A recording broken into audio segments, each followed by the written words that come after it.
नमस्कार दोस्तों। प्रयागराज महाकुंभ में अचानक लोगों की भारी भीड़ फिर से इकट्ठी होने लगी। 2-3 तारीख के अमृत स्नान के बाद से तो लगा था कि भीड़ छट सी गई है और कई अखाड़े भी यहाँ से जा चुके थे, लेकिन फिर 6 तारीख से भीड़ का जमावड़ा बढ़ने लगा और आज 7 तारीख सुबह से ही लाखों श्रद्धालु प्रयागराज पहुँच चुके हैं। गाड़ियों की आवाजाही अब भी जारी है, लेकिन कई स्थानों पर रोक दी जा रही हैं गाड़ियाँ। आप शहर का हाल भी बहुत बुरा है, तो आप अपनी गाड़ियों से ना आएं। और गाड़ियाँ 2 व्हीलर्स के लिए तो ठीक है, लेकिन 4 व्हीलर के लिए पासेस लग रहे हैं। और ये झूसी का अखाड़ा क्षेत्र, यहाँ पे कई साधु संतों के लिए अखाड़े हैं, उनके लिए निवास का स्थान है। अब यहाँ से हम आगे बढ़ेंगे संगम की तरफ। देखिए गाड़ियाँ चल तो रही हैं, लेकिन ये सब गाड़ियाँ अखाड़ा क्षेत्र में जिनके पास है उनका है। और छोटे छोटे बच्चों को लेकर ना आए कि छोटे बच्चे अगर आपके हाथ से कहीं गिर गए या भीड़ में खो गए तो बहुत मुश्किल हो जाएगी। तो आपसे निवेदन है कि छोटे छोटे बच्चों को लेकर, बहुत बूढ़े बुज़ुर्ग को लेकर ना आए, क्योंकि भीड़ का हाल यहाँ कुछ कहा नहीं जा सकता। यदि आप किसी वीडियो में देख रहे हैं कि भीड़ बहुत कम है और अब सब परिवार आ गए और आपको इतनी भीड़ मिली, तो बहुत दिक्कतों का सामना करना पड़ सकता है। ये देखिए गंगा का बेल्ट, यमुना का बेल्ट, पीपा पुल का हाल देखिए, जहाँ अभी परसों तक इस पे बहुत आसानी से लोग चल रहे थे। कल भी सुबह लगभग 10 बजे तक इतनी भीड़ नहीं थी, लेकिन धीरे धीरे भीड़ बढ़नी शुरू हुई और आज तो न जाने कहाँ से लाखों करोड़ों श्रद्धालु फिर से एकत्रित हो गए। इस पे चलना मुश्किल हो रहा है। लोगों को जहाँ जगह मिल रहा है, जिस घाट पर जगह मिल रहा है, वो वहीं स्नान करके चले जा रहे हैं।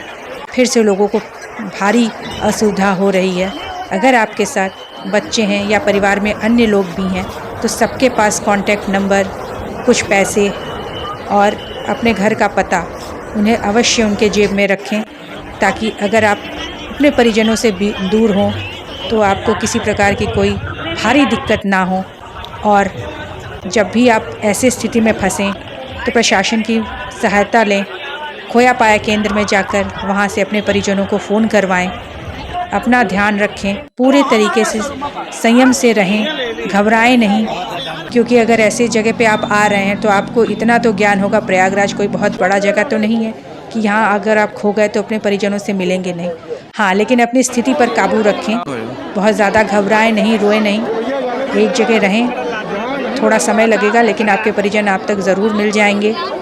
तो संतोष और संयम का अपना ध्यान रखें। देखिए लगातार भीड़ बढ़ती जा रही है। ये इसलिए भी है क्योंकि अब बहुत कम दिन बचा है, तो सारे लोग सोच रहे हैं कि 25-26 से पहले अपने महाकुंभ की यात्रा को पूरी कर ली जाए।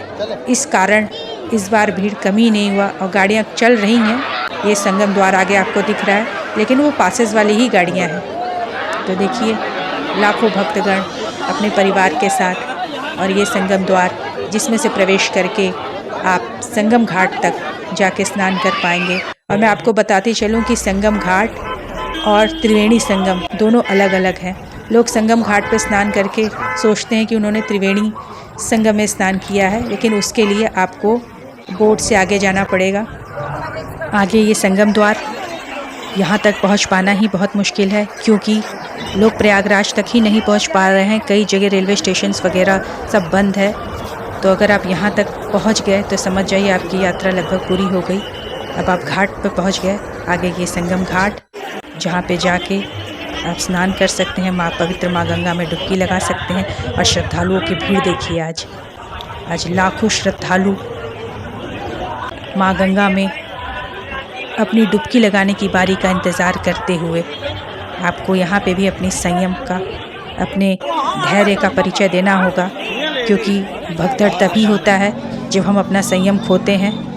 अगर आप यहाँ तक समय निकाल के आए हैं तो अब जल्दबाजी ना करें, रुकें। जो पहले से हैं उन्हें स्नान करने दें। उसके बाद आप भी माँ गंगा में डुबकी लगाएं और जितना शीघ्र हो सके यहाँ से प्रस्थान करें, क्योंकि ये अनाउंसमेंट भी बार बार हो रहा है कि बस रुकें नहीं, किसी जगह भीड़ ना बनाएं, बस डुबकी लगाएं और यहाँ से आगे निकलें। क्योंकि एक एक लोगों के इकट्ठे होने से ही भीड़ होती है और अत्यधिक भीड़ की वजह से भगदड़ की स्थिति बनती है। तो ऐसी स्थिति ना बनने दें जिससे ना आपको न दूसरों को किसी प्रकार की असुविधा हो। देखिए, लाखों भक्तगण, लाखों श्रद्धालु पूरे संयम और परिश्रम के साथ यहाँ तक पहुँचे हैं और अब उनका यहाँ तक का यात्रा पूरी तरीके से सफल हो गया है। अब बात नहीं कि इस समय यहाँ आने लायक है कि नहीं, तो अभी तो बहुत भीड़ है क्योंकि शनिवार रविवार को भी बहुत भीड़ होती है। तो और वैसे भी मौनी अमावस्या है 11 और 12 को, तो ऐसी भीड़ में ना आए। महाशिवरात्रि में बहुत भीड़ होगी, बहुत डाइवर्जन मिलेंगे, बहुत पैदल चलना पड़ेगा, तो 24, 25, 26 में ना आए। उसके अलावा आप कभी भी आएँ, क्योंकि अब समापन की तरफ है ये महापर्व, तो भीड़ होना तो पूरी तरह से स्वाभाविक है। हर कोई इस पर्व का हिस्सा बनना चाहता है, यहाँ आके डुबकी लगाना चाहता है। तो आप आएँ, अवश्य आएँ। आप भी ये सुअवसर अपने हाथों से न जाने दें, और जो यहाँ तक नहीं आ सकते हैं उनके लिए गंगा जल अवश्य ले जाएं और वो उन्हें पानी में मिलाकर घर पे मानसिक स्नान करें, जिससे उनको भी उतना ही पुण्य मिलेगा जितना आपको यहाँ आकर डुबकी लगाने पे मिल रहा है। तो ऐसे किसी 10 व्यक्तियों को गंगा जल देके अपने भाग्य में 10 गुना फल जोड़ लें। तो बस इसी के साथ बहुत बहुत धन्यवाद।